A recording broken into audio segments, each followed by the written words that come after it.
children. Now let us start the third chapter, that is known as natural resources. Now talking about the resources on the earth. The natural resources of earth are air, water, soil, mineral and living organisms. So these are the natural resources considered on the earth's surface. That is air, once again, air, water, soil, minerals and living organisms. Now, as you all know, the outer crust of earth is called lithosphere. Soil is the part of lithosphere. The water on the surface of the earth is known as hydrosphere. Hydro means water. So hydrosphere. The layer of air around the sun, around the earth is called atmosphere. Air around the earth is known as atmosphere. And the living organisms are found where the atmosphere, hydrosphere and lithosphere interact. Interact means having relationship with each other, and that is living sphere is known as biosphere. So earth consists of lithosphere, hydrosphere, biosphere and atmosphere. So first is air or atmosphere. As you all know, air is the mixture of gases like nitrogen, oxygen, carbon dioxide, water vapor and other gases. So during respiration or cellular breakdown of glucose molecule, we get the energy for our activities or organisms activity. We get energy in the form of ATP, adenosine triphosphate. Now, this results in the release of carbon dioxide. When glucose is break down in presence of oxygen, what is released? Carbon dioxide. Again, one more process, that is burning of fuels, also use oxygen and release carbon dioxide. When we burn the fuel like coal, petroleum, etc., in presence of oxygen, it releases carbon dioxide. And one process during we can see during photosynthesis, green plant convert carbon dioxide into glucose in presence of sunlight. Now photosynthesis also we know it required carbon dioxide to convert it into glucose in presence of sunlight. So this result in release of oxygen. So you have seen in one reactions like respiration, CO2 or carbon dioxide is released. In other reaction like photosynthesis, oxygen is released. So these are the processes help in maintaining the oxygen and carbon dioxide balance in the nature. Now let us see the role of atmosphere in climate control. As you all know, atmosphere is the cover like a blanket on the earth's surface. So air is a bad conductor of heat. It did not allow the heat to pass from one part to another part. Okay.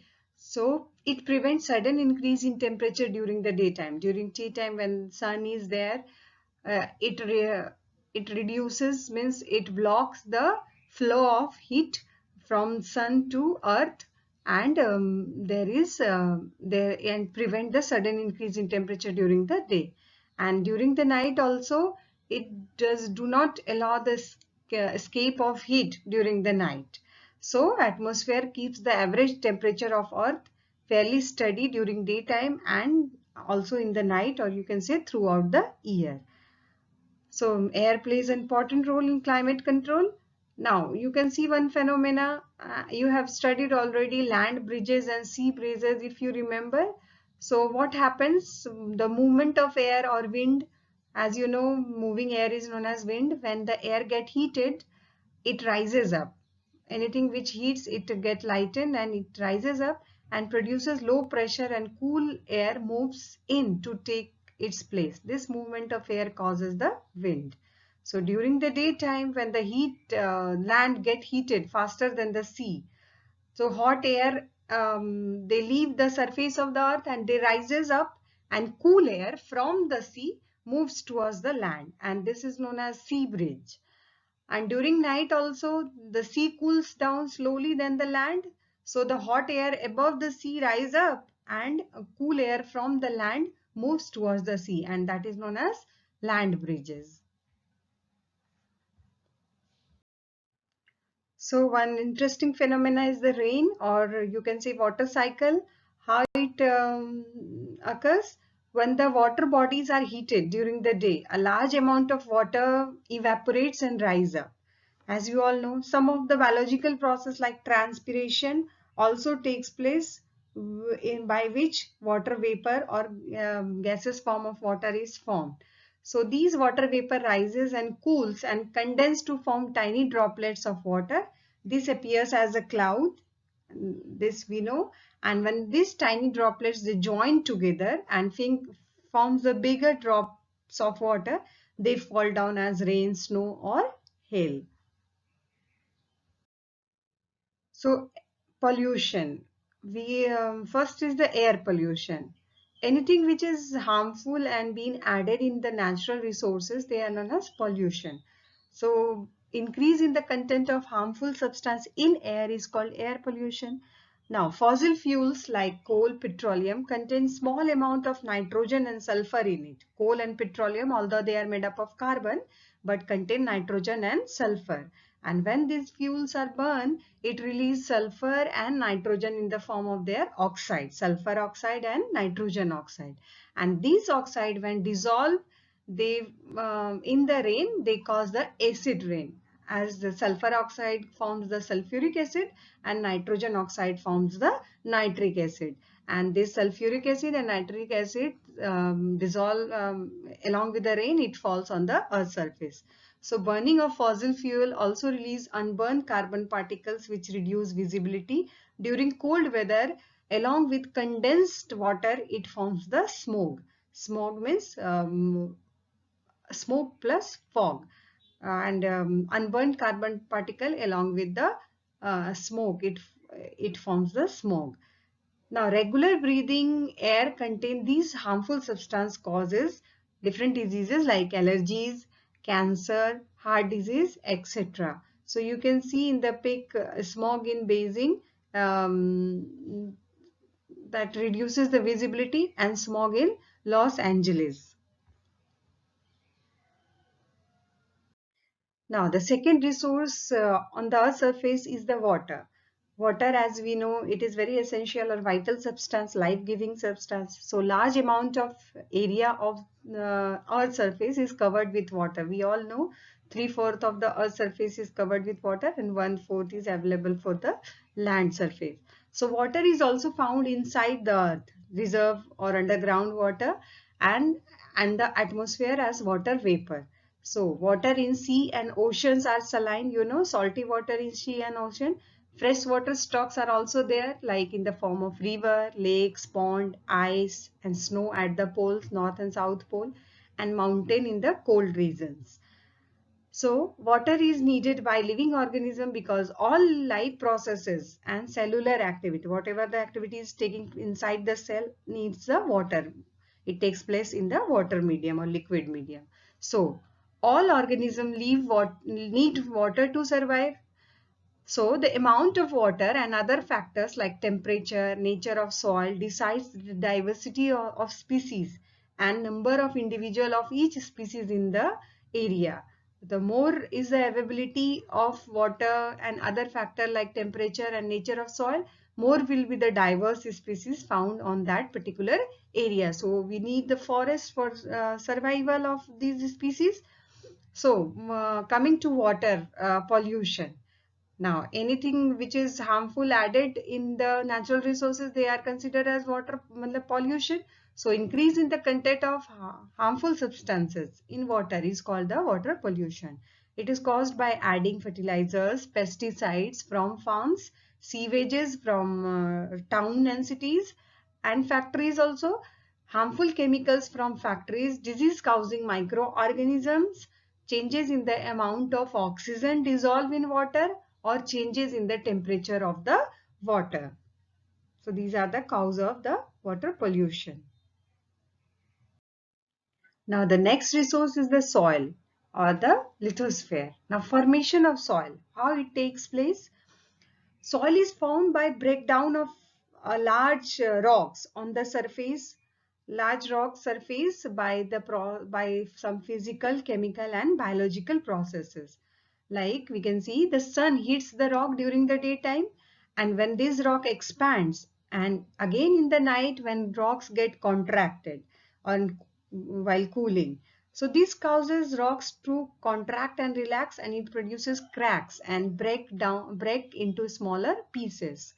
Now, when these cracks are available, water enters into the rocks, and when again this water freezes inside the rock cracks, it expands on cooling, you all know, and cause the cracks in the rocks to widen and break into smaller pieces. Then again, flowing water also carries these rock pieces. These pieces rub against each other and become smaller and smaller particles. So, strong winds break the rock into smaller particles and carries from one place to another also. The roots of large tree also grow in the cracks in the rocks and break it into smaller pieces. Lichens, which is the symbiotic association between fungus and algae, also grow on the rocks, produces some substance and cause the rock surface to become powder and become soil.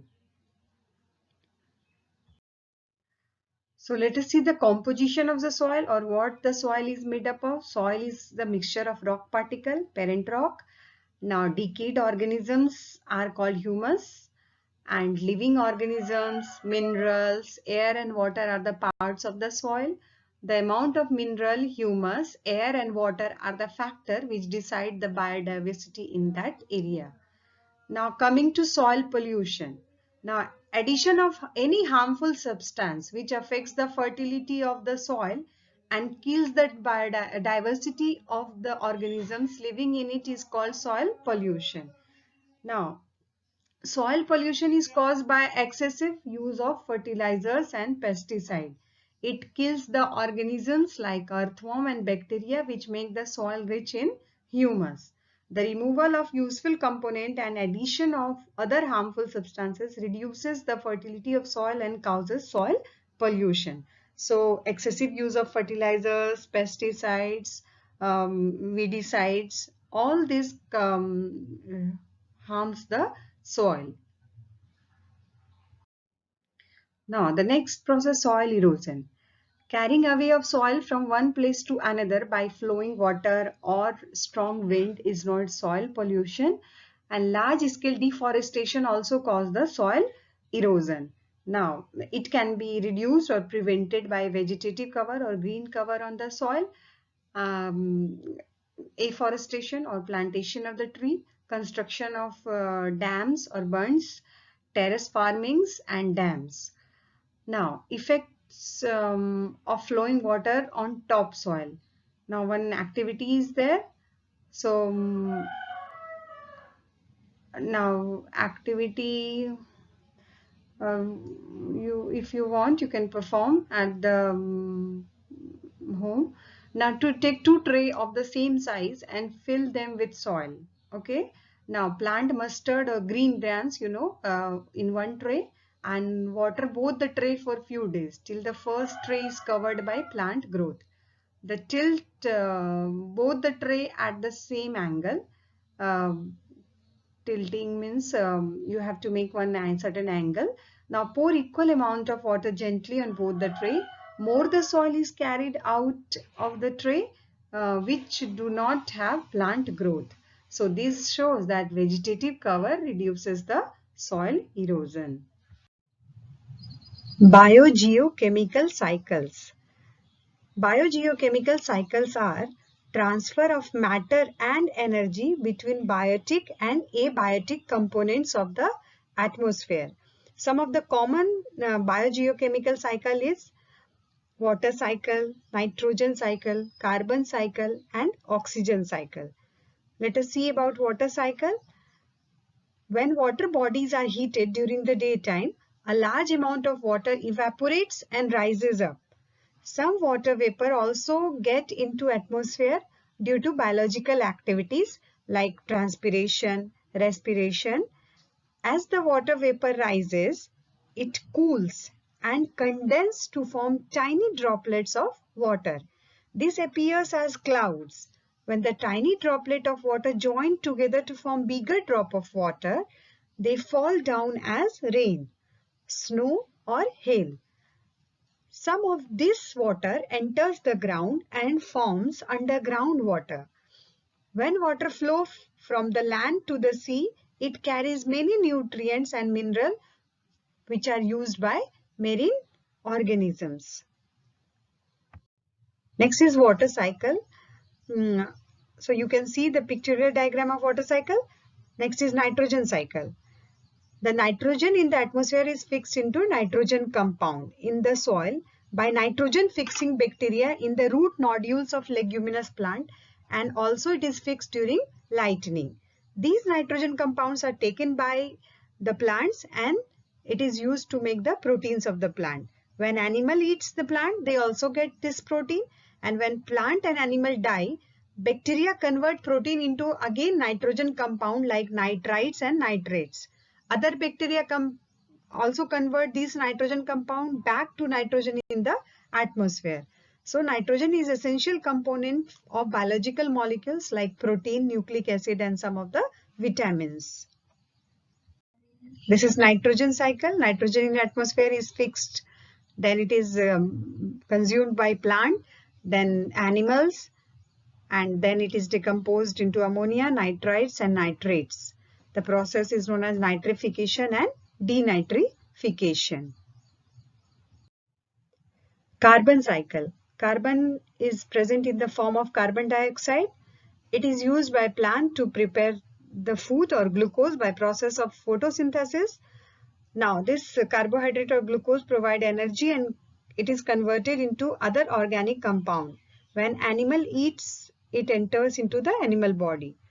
During respiration, energy and carbon dioxides are produced and this carbon dioxide goes back into the atmosphere. Another process which adds carbon dioxide back to atmosphere is the combustion of fuels like coal and petroleum. The organic compound in plants and animals are also converted into carbohydrates, limestones, coal, petrol, exoskeletons or shells of some animals. Now this carbon dioxide or carbon is essential component of biological molecule. It makes carbohydrate, fat, protein, vitamins, nucleic acid, etc. Now you can see carbon cycle. Carbon dioxide present in atmosphere, it is converted into organic compound in plants. Plants are being eaten by animals, converted into organic compound in animals. Then some of the conversions are carbonates in water, that is limestone. The plants and animal get converted into coal and petroleum like substances, and when in organic carbonate of the shells of some animals, then after combustion of coal and petrol, carbon dioxide goes back in the atmosphere, and through natural process, respiration and decomposition also carbon dioxide goes back in the atmosphere. Next is oxygen cycle. Now oxygen is present in atmosphere. It is used for respiration, combustion and formation of oxides of elements. Now oxygen is sent back to the atmosphere during photosynthesis. Oxygen is also very essential component of biological molecule like carbohydrate, fats and protein.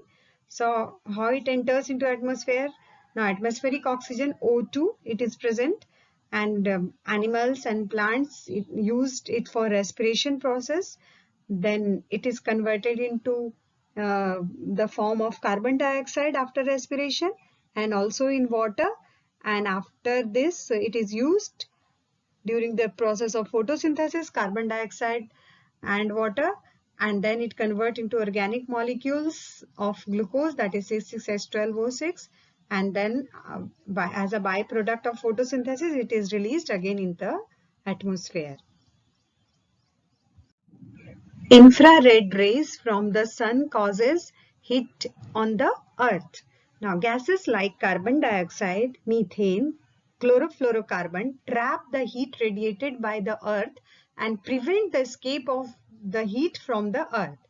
The increase in the presence of these gases in the atmosphere causes increase in the temperature of the atmosphere. This is called greenhouse effect. Now, greenhouse effect can lead to melting of polar ice, increase in sea levels, flooding of coastal areas and submerging of islands. Next is ozone layer. Ozone molecule contain 3 atoms of oxygen, O3. It is present in the upper layer of atmosphere. It is a poisonous gas. It protects the earth from harmful ultraviolet radiations from the sun, which is harmful for living organisms.